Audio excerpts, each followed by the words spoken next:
Well, that's a great question, and the alderman sits on the Cultural Recreation Committee. So if I'm able to sit on that committee, which I believe as alderman I would be, it should be just a matter of allocating certain revenue and plans. If the open land is already in your ward, you sit on that committee, and you're there, a voting member, then you should be able to allocate certain funds in order to have parks built in your ward. And seeing as though, I'd say a good 30% of the 5th ward covers nothing but the lake and parkland, it should not be a problem. I mean, I know it shouldn't be a problem. And I've been in here, South Shore, for 52 years, and we haven't had a park built here in 52 years. Well, your alderman hasn't made it a priority, but if elected, as a mother, I'd like to have places for my child to go to. But I understand that, but I'm just saying, I just want to put it out there so folks start thinking about it. Okay. That we need a park. You say about the kids don't have stuff to do, they just standing around the corner.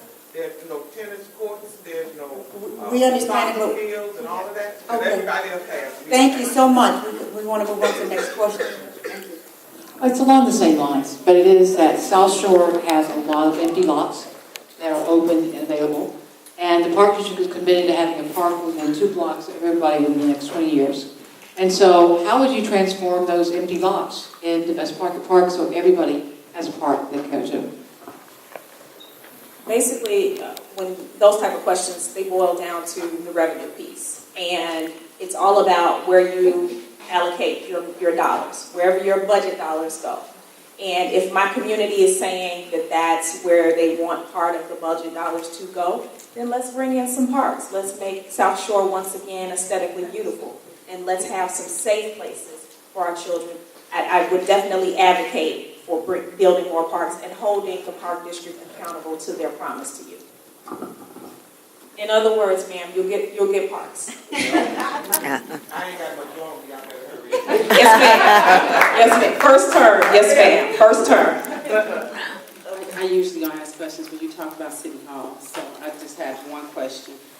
And that is, our current alderman tends to vote no on a lot of things. She goes against Rom a lot, but then yet we don't really get anything in our community. What and who do you already know? Do you have alliances with other city councilmen that can help you push policy and bring back the goods? Short answer is yes. Okay. Not only other city councilmen, but also lenders and funding sources to make all of your requests possible.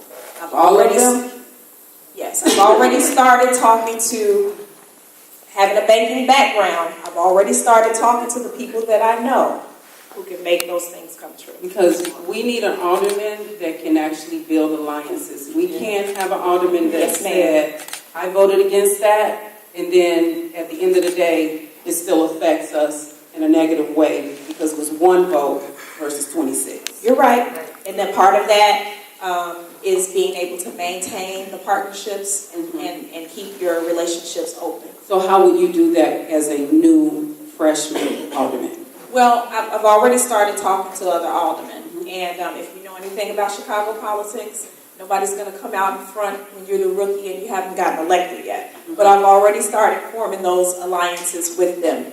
And in doing so, first and foremost with the contiguous wards, that's first and foremost. And then reaching out to other aldermen that are like-minded in the wards across the city. So you have to start there first and see if your priorities in your community and your ward line up with theirs. And if so, then you can pool those resources. And then you reach out to the committees that you sit on in the council. So it's kind of a layered process. You start internally with them individually, then you look out into their wards, and then you look out into the committees that you sit on, like finance, like budgeting, like recreation, things like that. You have to align those up in order to, number one, get your vote passed, number two, get the money that you need, and number three, actually get your results in your ward. Okay. A lot of times when people run, they disappear after the elections. So the question I have is whether you win or not, are you willing to take the resources that you are currently working on to still help create a better 5th ward? Absolutely. I would be willing to work with any organization within the Fifth Ward. And I've already been broached by some organizations to say the same thing. And I've offered them my assistance, legal or otherwise, that they would be able to call on me and have no problem with that. My phone number has been the same for like 20 years, so All right, I think we have one more question.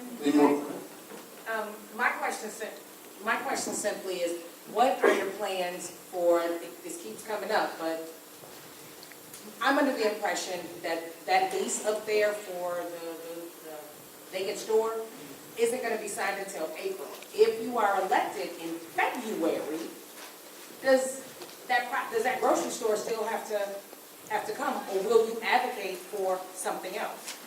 it depends on what the community wants. If the community says we want Pueblo, Fresh Market, World Market Fresh, whatever it is, they're in that spot, you all say yes, yes, yes, yes, yes, Alderman Brooks, we want it, then yes, yes, yes, yes, yes. I will personally review the lease and have some other consultants review it. We can get it open. If you say no, no, no, no, no, then guess what? Then, no. Absolutely not.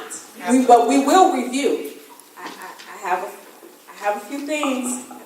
Up my sleeve. We will review. I have some other grocers in mind for you also. It's not Save-A-Lot and all the. I heard I've been hearing what you all are saying. So I have some actual grocers that I believe will meet your approval. Okay. You know, may I ask one more question? The issue came up about lowballing the property taxes here in this ward. Is that something that you would advocate to stop lowballing the property tax in this ward for people who own property? I don't mean property tax, lowballing the property itself in this ward, the value. That's what I'm trying to say. I'm sorry. I'm sorry, the question was Would you be an advocate to stop them lowballing the value of the property in this ward specifically? Absolutely, because I live in this ward, so I don't want my property value to fall either.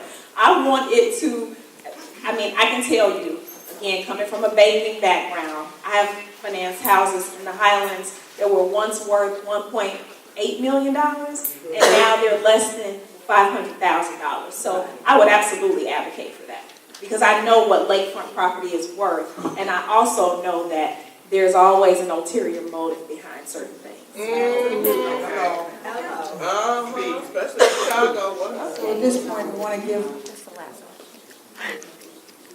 Do we have a last question? Do we have any last questions? That was the. Oh, that was the last. I was the last one. Sorry. Thank you. Okay. So you get the final word for the whole day.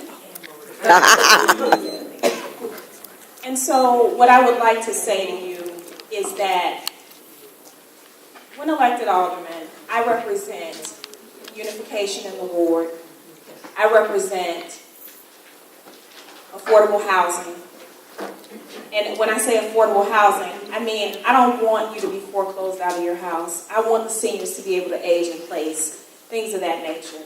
I want you to be able to go outside and enjoy a walk down the street to Lakeshore Drive or South Shore Drive or wherever you'd like to go. But I represent representation for everyone in the ward. For the South End, for the North End, from the East End to the West End. It doesn't matter whether you're rich, poor, young, old, white, black. It does not matter whether you're LGBT or not. If you need an alderman that is the voice for you to go to city council and speak for you, all I ask is this. Number one, that you stand together, and number two, that you stand with me. Not behind me, but with me. Thank you. Thank you.